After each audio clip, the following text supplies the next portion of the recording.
today's video is another concern video po. Ang sabi niya is, hello Ma'am Ting, ask ko lang, bakit mas magaling ang lalaking 40s kesa sa lalaking 20s? Napag-compare ko lang po based on sa mga naging boyfriend ko. Bakit kaya ganon? Mas malakas ang 20s eh. Alam nyo po, aawayin ako ng mga 20s or 30s na mga viewers natin, na mga kalalakihan, pag nag-agree ako sa sinasabi mo. There is no universally accepted answer kung 40s ba or 20s ba ang magaling when it comes sa usapang sexual experience and preferences. Depende po yan from individual to individual, regardless of age. Pwedeng sabihin natin na may mga lalaki talaga na nasa 40s nila ang mukhang mas magaling or mas may advantage because nandoon na yung madaming experience, nag-i-increase yung maturity, magaling na yung communication skills nila. So, pwedeng maging ganun yung basehan natin. Now, here are some detailed na point para makompare natin yung galing ng 20s na kalalakihan or 40s na mga kalalakihan when it comes to sex.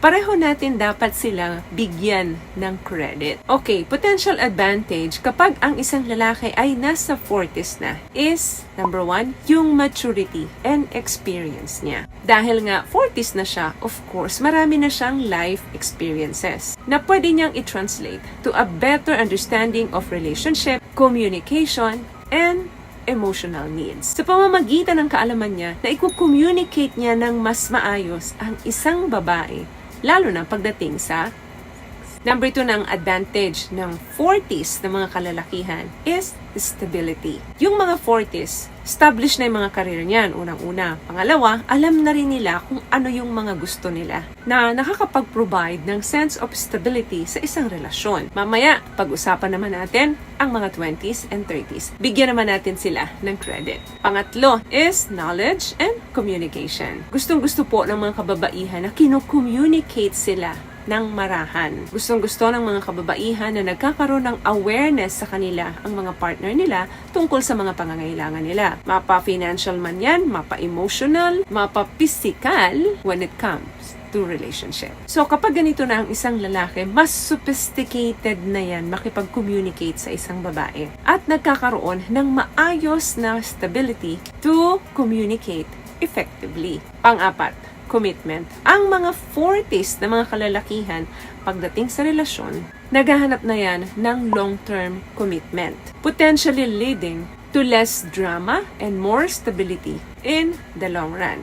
Now, puntahan naman natin ang mga kalalakihang 20s or early 30s. So let's compare. What I love about this product, itong No More Dark Secret ng K-Skin, bukod sa may advanced whitening na siya na kung saan pwede niyang matulungan na pumuti yung mga singit-singit mo, moisturizing, meron siyang anti-irritation, antibacterial, maintain healthy pH level. Hindi lang pambabae, meron din po tayong pang-lalaki. Number 1, nandoon ang maraming energy and enthusiasm.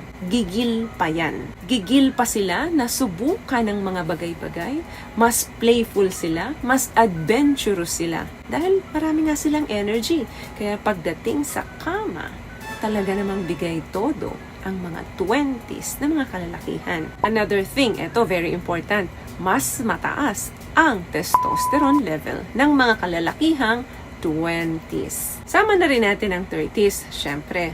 Yun ay kung healthy ang condition ng kalusugan niya. Since mataas ang testosterone levels, of course, mas nalilibog yan. Ang libido mo, mataas din. Another thing, kapag 20s pa lang ang lalaki, no, mas open-minded siya. Dahil nga, bagito pa lang siya. Baguhan pa lang siya. So, willing mag-explore ng mga bagong experiences and ideas yan pagdating sa kama.